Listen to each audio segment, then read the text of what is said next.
Hi viewers, உங்களுக்கு வயிறு சரியில்லை, இல்லை யூரினரி இன்ஃபெக்ஷன் இருக்குது அப்படிங்கிற பட்சத்தில் ஒரு சட்டி எடுத்து அடுப்பில் வச்சு 1 ஸ்பூன் சீரகம், அங்கே பாருங்கள் 1 ஸ்பூன் சீரகம் போதும். 1 ஸ்பூன் சீரகத்தை நல்லா வெடிக்க விடணும். அங்கே பாருங்கள், படன்னு வெடிக்குது பாருங்கள். நல்லா வெடிக்க விடணும். அங்கே பாருங்கள், அப்படியே பொன் வறுவல் ஆகணும், ரொம்ப கருகிடக்கூடாது.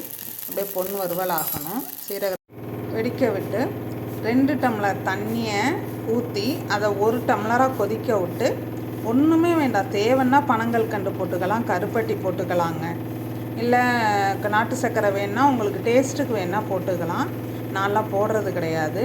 இதை நல்லா 2 டம்ளர் தண்ணியை 1 டம்ளராக கொதிக்க விட்டு வடிகட்டி குடித்தோம்னு வச்சிங்களேன், ஈஸியாக உடனே செரிமானம் ஆயிரும், உடனே பசிக்கும்.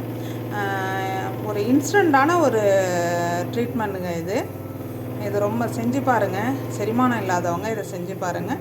குழந்தைங்களுக்கு யூரினரி இன்ஃபெக்ஷன் வருது அப்படிங்கும்போது இந்த சீரக தண்ணியை வச்சு கொடுங்க. சீரகம் எந்த விதமான கெடுதலும் கிடையாது. சீர் ப்ளஸ் அகம் சீரகம். அந்த நம்மளோட அகத்தை சீராக வச்சுருக்கிறதுக்கு பேர் தான் சீரகம். ப்ரெஷர் உள்ளவங்களும் ப்ரெஷரை கண்ட்ரோல் பண்ணுறதுக்கு, உயர் ரத்த அழுத்தமாக இருந்தாலும் சரி, குறைவான ரத்த அழுத்தமாக இருந்தாலும் சரி, இந்த சீரக தண்ணி அவ்வளோ பெட்டருங்க. அதுக்கு எல்லோரும் செஞ்சு பாருங்கள், குடிச்சு பாருங்கள். அதுக்கப்புறம் எனக்கு கமெண்ட் பண்ணுங்கள். ஓகே, பாய்.